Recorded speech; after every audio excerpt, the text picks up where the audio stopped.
नमस्कार, आप सबका एक बार फिर से स्वागत है इंडिया न्यूज़ के digital platform India news national पे और मैं हूं आशुकेश तिवारी। ओमिक्रॉन और कोरोना वायरस के केसेस दिन प्रतिदिन बढ़ते जा रहे हैं। आपको बता दें कि इसमें जो कोरोना वायरस के केसेस बढ़ रहे हैं उसमें सबसे बड़ा कंट्रीब्यूशन ओमिक्रॉन के केसेस का है। ऐसा बताया जा रहा है कि कोरोना वायरस के जो थर्ड वेव था वो दिसंबर महीने में ही आ चुका था। आपको बता दें कि अमेरिका की मिशिगन यूनिवर्सिटी के डेटा साइंटिस्ट भ्रमर मुखर्जी हैं। उन्होंने अपना एक ऐसा कह सकते हैं कि स्टडी भारत को लेके अपने लोगों के साथ साझा किया और मीडिया रिपोर्ट्स भी बता रही हैं उनके स्टडी को। आपको बता दें कि एक मीडिया से बात करते हुए उन्होंने बताया कि जो इंडिया में ओमिक्रॉन के केसेस आ रहे हैं वो दिसंबर महीने में ही उस पर हमें कार्रवाई कर लेनी चाहिए थी, क्योंकि ओमिक्रॉन का जो थर्ड वेव है, ऐसा कह सकते हैं कि कोरोना वायरस का जो थर्ड वेव है वो दिसंबर महीने में आ चुका था। उन्होंने भारत को लेकर कई सारे सजेशंस भी दिए हैं। उन्होंने ये भी बताया कि भारत के किन किन स्टेट्स में कब ओमिक्रॉन यानी थर्ड वेव की जो पीक होता है, ऐसा कह सकते हैं कि जो केसेस का पीक होता है वो किस महीने में आएगा और हमें कब इसको लेकर के चेतावनी बरत लेनी चाहिए थी। उन्होंने ये भी बताया है कि ओमिक्रॉन कितना ज़्यादा खतरनाक हो सकता है और कैसे खतरनाक हो सकता है। हम अपने वीडियो में उनके द्वारा बताई गई सारी बातों को आपको बताएंगे और आपको बड़े ही अच्छे से समझाएंगे कि ओमिक्रॉन सच में कितना ज़्यादा खतरनाक है, जैसा हमें शुरुआत में बताया जा रहा था कि वो खतरनाक नहीं है। चलिए आपको इस वीडियो में समझाते हैं। उन्होंने सबसे पहले तो ये बताया कि ओमिक्रॉन के केसेस बहुत ज़्यादा बढ़ रहे हैं। शुरुआत में एक्सपर्ट्स ने ये कहा कि ओमिक्रॉन उतना ज़्यादा घातक नहीं है, लेकिन ओमिक्रॉन सच में घातक है। अब वो कैसे घातक है हम आपको बताते हैं। देखिए, ओमिक्रॉन सबसे ज़्यादा संक्रमक है, मतलब कि ऐसा कह सकते हैं कि बताया जाता है कि डेल्टा वायरस से 5 गुना ज़्यादा संक्रमक है, यानी लोगों को बहुत ही जल्दी अफेक्ट कर लेता है। लेकिन अगर अफेक्शन ज़्यादा होगा, ज़्यादा से ज़्यादा लोग संक्रमित होंगे ओमिक्रॉन से, तो जब हम उसका एक इकाई भी निकालेंगे, जैसे कि हम बोलते हैं कि पॉजिटिविटी रेट 25% है, 10% है, अगर हम उसका इकाई भी निकालेंगे तो कई ज़्यादा नंबर्स हो जाएंगे। और नंबर्स में अगर हम उनको देखेंगे 1 लाख 1.5 लाख तो और ज़्यादा होंगे, क्योंकि भारत की आबादी उतनी बड़ी है कि उसका 1% भी काफ़ी लोग हो जाएंगे। अगर उन लोगों को हॉस्पिटल में भर्ती करना पड़ा आगे चल के तो काफ़ी ज़्यादा दिक्कतें दे सकता है। अब यहाँ पे आप सोच रहे होंगे कि हेल्थ एक्सपर्ट्स तो कह रहे हैं, जैसे कि दिल्ली के स्वास्थ्य मंत्री सत्येंद्र जैन ने भी कहा है कि लोगों को हॉस्पिटल्स में भर्ती करने की नौबत नहीं आ रही है। लेकिन अगर हम पिछले 2 वेव को उठा के देखें तो जब भी कोरोना वायरस का वेव आया है उसने शुरुआत जो की है वो बहुत ही सुस्त तरीके से करी है। मतलब कि ज़्यादा केसेस हॉस्पिटल्स में नहीं जा रहे थे, लोगों को प्रॉब्लम नहीं हो रही थी, लेकिन धीरे धीरे एकदम से केसेस ऐसे पीक की तरह उठे, लोगों का जाना हॉस्पिटल्स में ऐसे बढ़ा जैसे हमने उम्मीद भी नहीं की थी। हमने सेकंड वेव में भी देखा और फर्स्ट वेव में भी देखा था। और मुखर्जी का भी यही कहना है कि अगर जैसा कि हमने पिछले वेव्स में देखा है, अगर ओमिक्रॉन के भी केसेस ऐसे ही बढ़ रहे हैं, धीरे धीरे ही बढ़ रहे हैं और उसका विस्फोट एकदम से होगा, और वायरस जो है ये कोरोना वायरस है वो ऐसे ही विस्फोट करता है।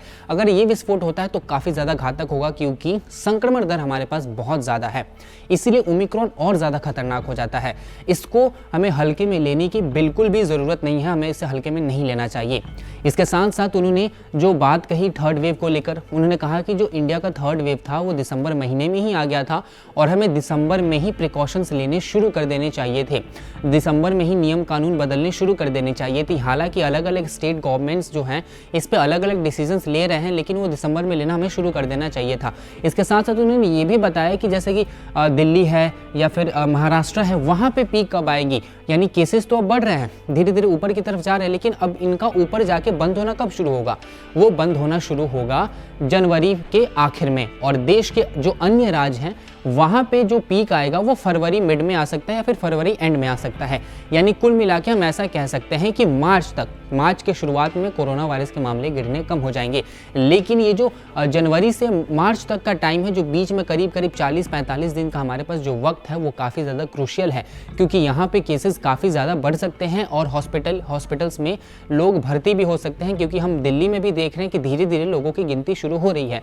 क्योंकि स्वास्थ्य मंत्री ने बताया था कि लगभग 2200 के करीब लोग हॉस्पिटल्स में भर्ती हुए हैं, जो कि बढ़ ही रहे हैं, पिछले से कम नहीं हुए, लोग बढ़ रहे हैं। और दिल्ली का तो पॉजिटिविटी रेट जो है वो 25% के पार चला गया है।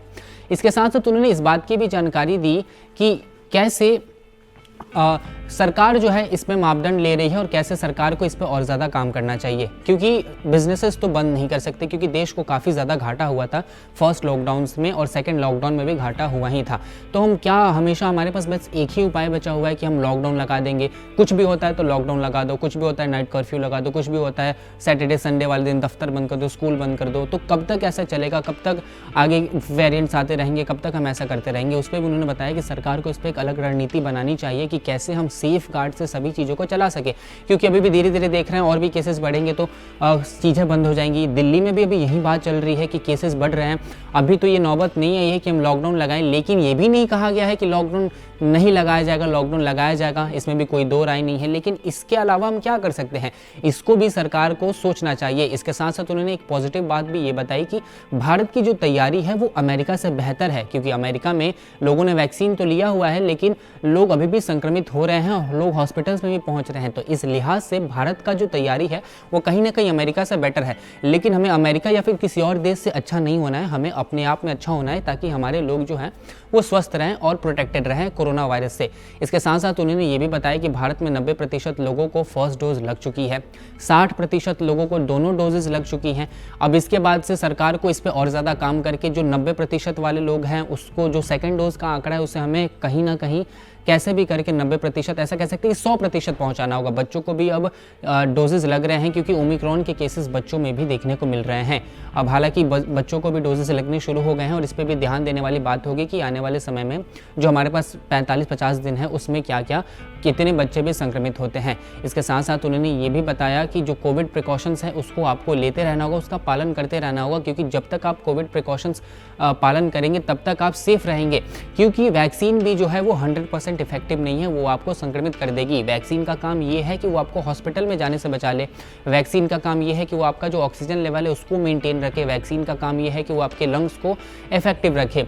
खासकर में सबसे ज़रूरी बात यहाँ पे एक और हो जाती है कि वैक्सीन लेने के बाद से जो लोग अन्य ऐसा कह सकते हैं कि बीमारियों के मरीज़ हैं, जैसे कि किसी को थायराइड हुआ है, किसी को सांस की प्रॉब्लम है, किसी को लंग्स में प्रॉब्लम है, कोई हार्ट पेशेंट है, कोई डायबिटीज़ का पेशेंट है, उनके लिए और ज़्यादा खतरनाक हो गया है। अब इसमें क्या करें, उन लोगों को और भी ज़्यादा प्रिकॉशंस लेने होंगे, उनके लिए एक और गाइडलाइन जारी करना होगा। और जो ये लॉकडाउन वाला हमारा फंदा है कि कुछ भी हुआ लॉकडाउन लगा दो, उससे काम नहीं चलने वाला। हमें लॉकडाउन को छोड़ के और भी चीज़ों पे बात करनी पड़ेगी।